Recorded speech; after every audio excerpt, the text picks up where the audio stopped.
নমস্কার বন্ধুরা, green leaf and life চ্যানেলের নতুন ভিডিওটিতে আপনাদের সকলকে জানাই অনেক অনেক স্বাগত। অ্যাডেনিয়াম বা মরুগোলাপ, যে গাছটির সঙ্গে আমরা সকলেই পরিচিত। আজ আমি আপনাদের সঙ্গে যে বিষয়বস্তুটি শেয়ার করছি সেটি হলো অ্যাডেনিয়াম গাছের কাটিং ও তার চারা তৈরি পদ্ধতি। যেহেতু এখন বর্ষার মরশুম, তাই এই সময় গাছের কাটিং ও চারা তৈরির আদর্শ সময়। এই অ্যাডেনিয়াম ফুলের অনেক রকম ভ্যারাইটি আছে, তার মধ্যে আমার কাছে একটি সিঙ্গেল পিঙ্ক কালারের প্রজাতি আছে। এই গাছটি থেকেই আমি বেশ কয়েকটি চারা তৈরি করব। এই গাছের চারা কিনতে গেলে বেশ খরচ সাপেক্ষ, তাই যে কোনো জায়গা থেকে এরকম কাটিং সংগ্রহ করে নিয়ে নিজেরাই বাড়িতে এইভাবে তৈরি করে নিতে পারেন। প্রথমে নিয়ে নিয়েছি কিছু বালি, এইটা আমি ভালোভাবে চেলে নেব। এইবার এই ধরনের একটা প্লাস্টিকের কন্টেনারে আমি ছিদ্র করে নিয়েছি। আর নিয়ে নিয়েছি একটু ফাঙ্গিসাইড পাউডার, যেটা আমি জলের মধ্যে গুলে নিয়েছি। এটা যে কোনো রকমের ফাঙ্গাস ইনফেকশন থেকে গাছকে রক্ষা করবে। যে কোনো ধরনের ফাঙ্গিসাইড আপনারা এখানে ইউজ করতে পারেন। এইবার বালিটাকে কিন্তু আমি খুব ভালোভাবে চেলে নেব। কয়েকদিন আগেই এই গাছটিতে বেশ ফুল এসেছিল, তবে এই গাছের কাটিং ও প্রুনিংয়ের ক্ষেত্রে কোনো রকম মায়া করা যাবে না। বছরে একবার কিন্তু এই গাছটিকে কাটিং ও প্রুনিং করতে হবে, না হলে গাছটিকে সুন্দর আকর্ষণীয় করা যাবে না। যেহেতু এটা একটি মরু জাতীয় গাছ, তাই এই গাছে কিন্তু বালির ব্যবহার একটু বেশি করেছি। আর এই গাছে কিন্তু খুবই কম জল লাগে, তবে চারা তৈরির সময় প্রত্যেক দিনই অল্প অল্প করে জল দেব। প্রথমে কন্টেনারের মধ্যে ছেলে নেওয়া বালি ভালোভাবে ভর্তি করে নিলাম।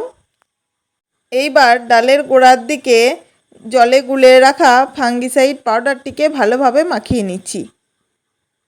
আর ডালের প্রত্যেকটা পাতা কিন্তু খুব ভালোভাবে কেটে ফেলেছি, তবে ডালের ডগার দিকে কিছু পাতা রাখলেও রাখা যায়। আর কাটার সময় ডালগুলিকে কিন্তু একটু কোণ করে কেটে নিতে হবে। শীতকালে এই গাছের কোনো রকম প্রুনিং বা কাটিং না করাই ভালো, কারণ এই সময় কিন্তু এই গাছ পুরোপুরিভাবে রেস্টে চলে যায়।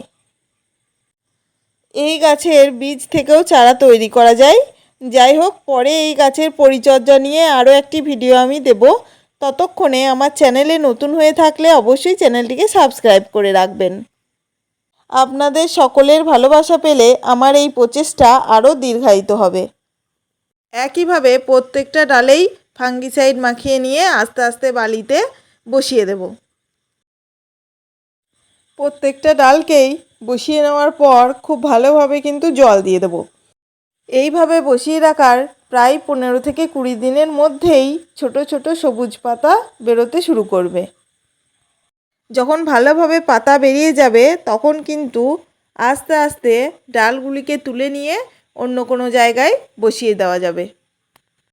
যেহেতু আমি বালির মধ্যে চারা তৈরি করছি, তাই প্রত্যেক দিন অল্প অল্প করে জল দেব। এবার এই কন্টেনারটিকে এমন একটি জায়গায় রাখতে হবে যেখানে সকাল দিকে সূর্যের আলো আসে, কিন্তু খুব বেশি রোদের তাপ যেন না ঢোকে। আবার খুব বেশি ঝোড়ো হাওয়া লাগলেও হবে না, কারণ ডালগুলো নড়ে গেলে সেখান থেকে আর চারা তৈরি হবে না। তাই বাড়ির কোনো একটি জানলার কোণে বা ব্যালকনিতে এটা রাখা যাবে। সবশেষে এটাকে আমি জায়গা মতন রেখে দিলাম। ভিডিওটি কেমন লাগলো কমেন্ট করে জানাতে ভুলবেন না। আর ভালো লাগলে একটি লাইক দিয়ে দেবেন। ভালো থাকবেন, সুস্থ থাকবেন। ভিডিওটি দেখার জন্য অনেক অনেক ধন্যবাদ।